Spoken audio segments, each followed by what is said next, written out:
Aria loves reading, and in the warm months, she loves going to the park, and she'll ask, in the swings particularly, go higher, go higher. She loves swinging high. Push higher. Yeah.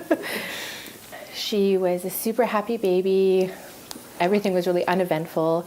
And when we tried to start introducing solid foods, she just had no interest. And so doctor said, it's okay, she'll get it.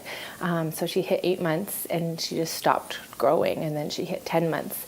And so I had to push and advocate extremely hard for her through 3 different family doctors, and finally found a doctor who was like, yeah, something's not right here. So we got the process going of referrals for a GI specialist at the Children's Hospital and an allergist.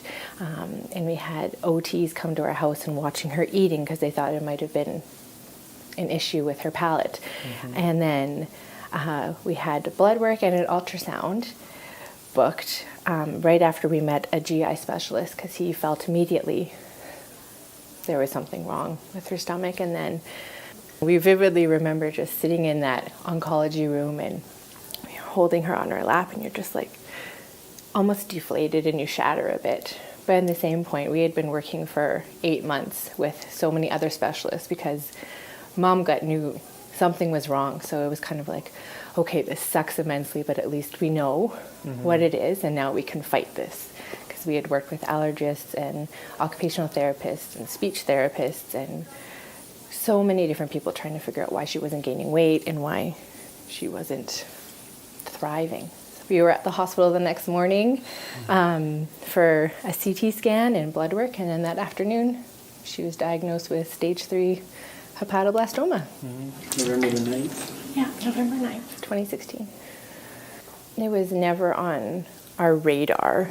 Yeah, like obviously here, childhood cancer, but we never thought we would be in that situation. You never think that, right? I never think that would be our story. My whole work life turned upside down. We were packing for the hospital, and we were being told that she could have a heart attack, and that there was a very real possibility that she could pass away from that because the tumor was so large, it was pushing everything. So we were just kind of in this constant state of what next, what's going to happen next. And then thankfully I was able to just go on leave from work, and that was the easiest thing of this whole process.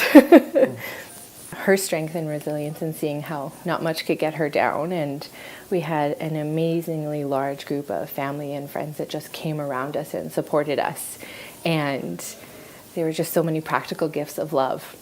And Believe in the Gold helped support us through, Aria had an NG tube, so she wasn't eating. So we had to buy boxes of formula. Believe in the Gold helped with that. And my faith helped bring me through that as well. And yeah, I mean, it was a really rough journey, and some days it was minute by minute, day by day, but we made it through. Yeah. We had a really good team of doctors and nurses, and really good team at Children's Hospital that, made sure we knew everything, like this what's going to happen here, and they're really good.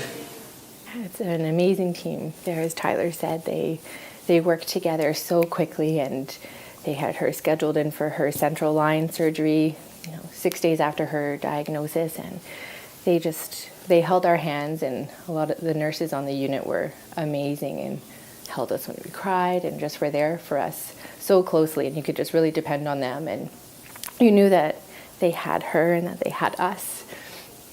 And we're so thankful for our surgical team and oncology and everybody. I think we didn't have a word, but Aria loves to dance and music. So she would request this one song, the dance song. And it's just this upbeat, it's called Alive. And she just loves to dance to it and jump to it and run around the island. And we'd play it in the hospital. And it was just a song that made her happy, and to see her dance. So far, Aria hasn't had any side effects. We don't know what the future holds. So in knowing that there could be other treatments available that could maybe not result in hearing loss or not result in kidney disease is really encouraging. And in terms of funding, while yes, we have an amazing healthcare system in Alberta, there are a lot of things that aren't covered, like her NG tube formula, some of her prescriptions, all the dressing. So her central line required dressing changes every 2 days. And she had that line in from November 16th to May 26th. So we did dressing changes, hundreds, hundreds. And those supplies cost hundreds of dollars every month too. So it's amazing to have that financial support, to not worry as I was on leave and not working, to not have to worry that, oh my gosh, how are we going to pay for all of this? And in terms of research, yes, the chemotherapy that Aria had helped, but these chemos have been used since the 1960s. And yes, they work for a lot of kids, but I think it's really important that doctors and the medical researchers spend more time and more money on other possibilities and looking into these kids, because they're our future. So even amidst everything we went through, she's always been so happy and so joyful, and she just loves to run around and tickle you and surprise you, and she's always just finds joy in the smallest things. And if you don't believe, that's kind of what gets you.